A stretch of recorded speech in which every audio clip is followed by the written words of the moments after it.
आइजो गांखंनि आफादगिरि सुमित्रा नार्जारी, नेहाथारि बानु मोसाहारि आरो गोबां दोलोनि बिबानगिरिफोरा बाहागो लायो। गोजोनथाव खौरां, टिभिएसनि गारि लानो गोसो गुदुं जानाय सुबुंफोरनि थाखाय मोनसे गोजोनथाव खौरां।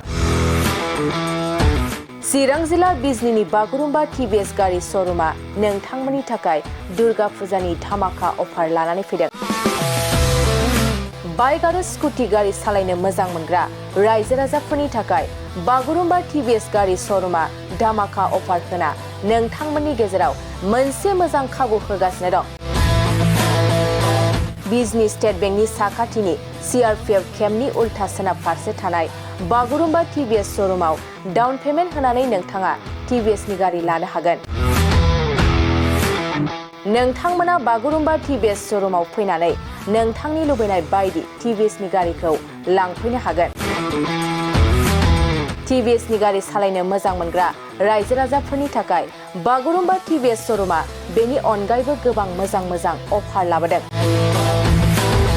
बेफोर अफारफ्रानो जाबाय जेरै गंनै हेलमेट फ्रि, फुल टिंकि पेट्रल फ्रि एसवेर गिफ्ट आरो टिभिएस कम्पानिनि गासैबो मडेलनि एक्सचेन्जनि खाबुआ एभेलेबल जागोन।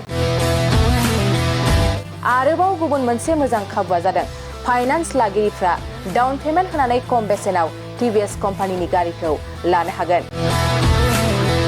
लोगोसे आबुङै मिन्थिनो आरो बुकिं खालामनो थाखाय 7002132259 एबा 8638131734 जानबुं नम्बराव कल खालामना खौरां लानो हागोन।